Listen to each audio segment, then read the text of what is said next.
Okay, today I'm going to be reviewing the Sega Master System controller.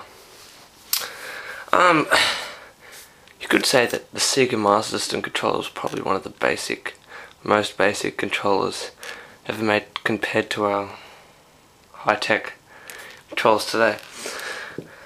But there are earlier models, I suppose, that are not as fancy as this one. But anyway, let's just have a look at this. This controller is pure plastic. Everything is plastic, except for the contents inside, which are metal. Alright, so you've got a thumb pad. You can go in all directions. It's a bit different to a toggle. That's why they call it a thumb pad. Alright, now the only problem with the thumb pad is they can get loose, just like this controller here. It becomes loose, and that's a problem when you're playing the game. It doesn't work, you know. It's terrible. So it's the thumb pad. You've got a start and a just another button. That would normally be the jump and fire button. That's practically it there, or reversed, either way. And then you got the Sega logo, control pad, and just Sega, made in China, and just a model number. Yeah, so it's not a very high-tech controller. I'll show you the output of this.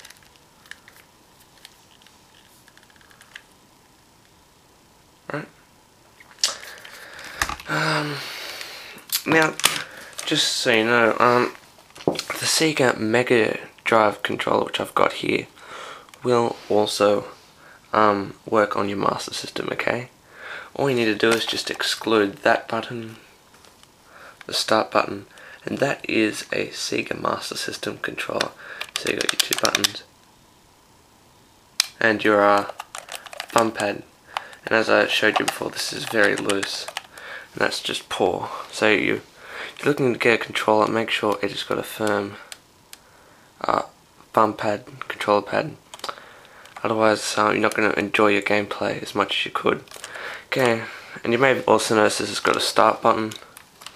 Alright, that brings me down to a another thing. This doesn't have a start button, okay? Now, the NAS that was brought out 1 year for the Sega Master System actually had the start button on the actual controller, okay? So and Sega was made 1 year after, so the NES wins in that perspective. Yeah, so you actually have to go up the console, press the pause button, then re-press it. So that was also one dodgy thing about this controller. So yeah, that's practically it. Oh yeah, and also the I would suggest, if you're going to get a controller for your Master System, you do get the Master System controller. However, the only advantage over the Mega Drive controller is you can use it on the Mega Drive, and also it's probably a bit better in your hands, like it's curved, so you know you can easily maneuver. However, your Master System controller's a rectangle, so you know it's not as comfortable, you know. It's whatever your preference is. However, if you're looking to sell the set later on, I would suggest you get the Master System controller.